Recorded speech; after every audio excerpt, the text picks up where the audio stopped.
장애인 문화복지신문 제313호 제13면입니다.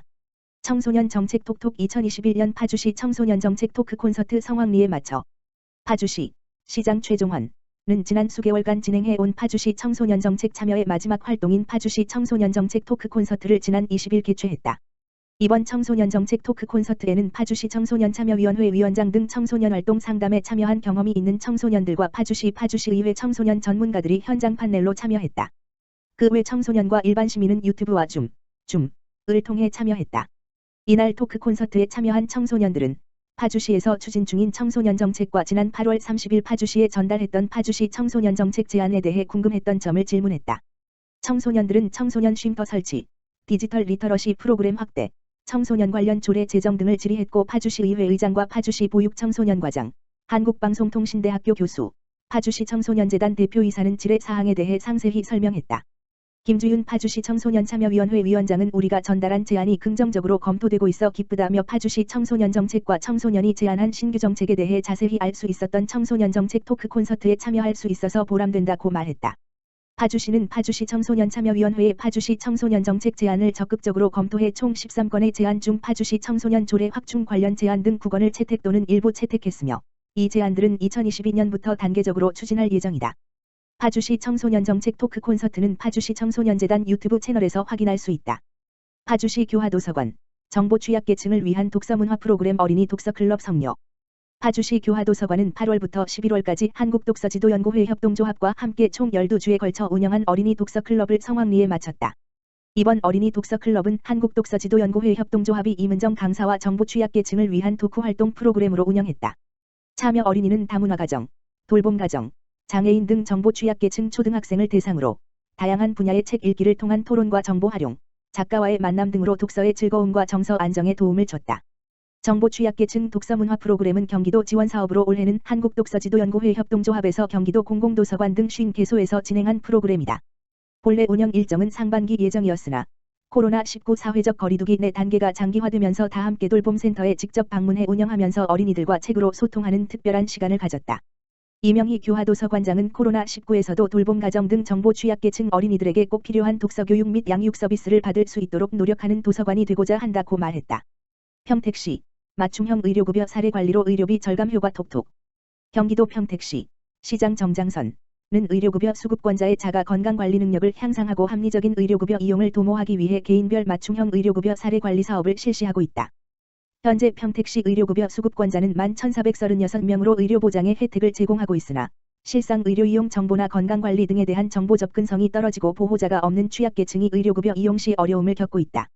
이에 평택시 사회복지과에 소속된 의료급여 관리사 4명이 권역별로 의료급여 수급권자들에게 건강정보 제공 및 지역사회 다양한 자원과 연계한 결과 올해 의료비 106억, 작년 대비 22.3%의 진료비를 절감해 의료급여 재정에 큰 기여를 했다. 의료급여 관리사들은 간호사 자격을 갖추고 병의원 경력 2년 이상의 임상 경험도 갖춘 전문가들로 수급권자 개개인의 질병과 특성을 고려한 맞춤형 사례관리 사업을 시행하고 있다. 코로나19로 대면이 어려워졌음에도 신규 수급권자들을 위해 방역수칙을 철저히 준수하면서 1로 980여 명에게 맞춤형 전화상담을 실시했다.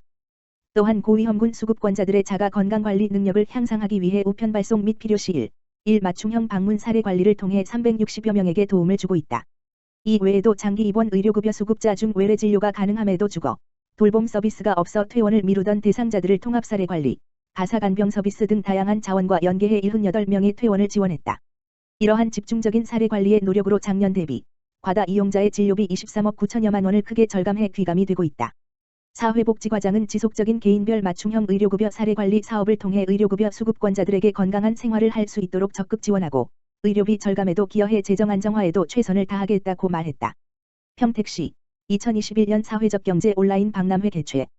평택시 시장 정장선은 사회적 경제 인식 개선과 판로 확장을 위해 12월 1일부터 9일까지 2021년 평택시 사회적 경제 온라인 박람회를 개최한다.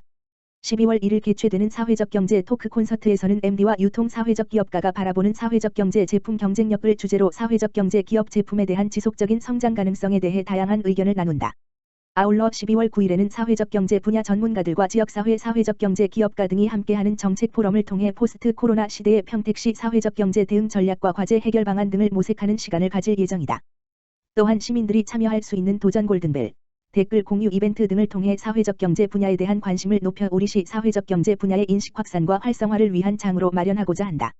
자세한 내용은 평택시 홈페이지 및 평택시 사회적 경제마을 공동체 지원센터 홈페이지에서 확인할 수 있다. 평택시 건강가정 다문화가족 지원센터 제9회 꿈꾸는 무지개 스쿨 미술대회 시상 및 전시. 평택복지재단 이사장 김준경, 산하 평택시 건강가정 다문화가족 지원센터 센터장 최을용 에서는 지난 17일 제9회 꿈꾸는 무지개 스쿨 미술대회 우수작품 시상을 진행했다. 제9회 꿈꾸는 무지개 스쿨 미술대회는 관내 아동 만 6세 물결표 사인 만 12세을 대상으로 코로나 의료진에게 보내는 응원, 위드 코로나 등 코로나19 관련 주제로 진행해 총 393명의 아동이 참여했으며 심사를 통해 대상 1명, 최우수상 2명, 우수상 4명, 장려상 10명, 입상 30명이 수상자로 선정됐다. 대상은 초등학교 3학년 어린이가 수상했으며 생각지도 못한 대상이어서 깜짝 놀랐고 행복했어요. 상장과 선물 감사합니다. 앞으로도 그림을 더 잘 그리고 싶어요 라는 소감을 밝혔다.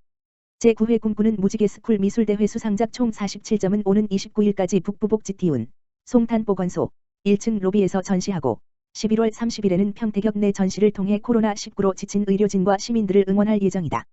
한편 평택시 건강가정 다문화가족 지원센터는 2012년부터 LH 평택사업본부와 업무협약 및 후원금 전달을 통해 다문화가정의 복지 증진을 위한 프로그램 꿈꾸는 무지개 스쿨을 운영하고 있다. 평택시 화양지구 내 종합병원 건립 이행협약 체결.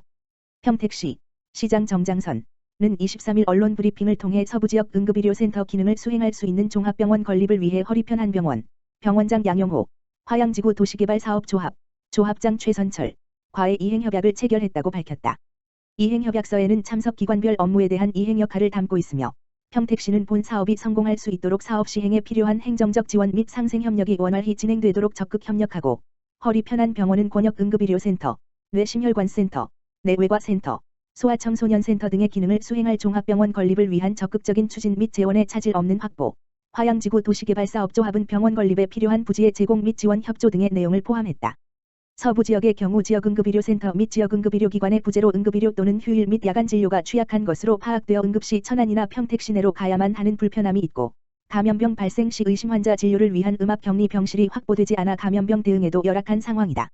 이런 상황에서 화양지구 내 건립 예정인 종합병원은 지하 4층 물결표 쌓인 지상 12층 규모로 300 물결표 쌓인 500병상, 주차 공간 500대 및 16개의 진료 과목을 포함하며 평택 서부지역 내 필수 진료 과목 개설을 통해 의료 취약을 해소하고 평택 서부권 시민 고용 창출 효과 및 스문의 시간 공백 없는 의료 복지를 제공할 것으로 기대된다.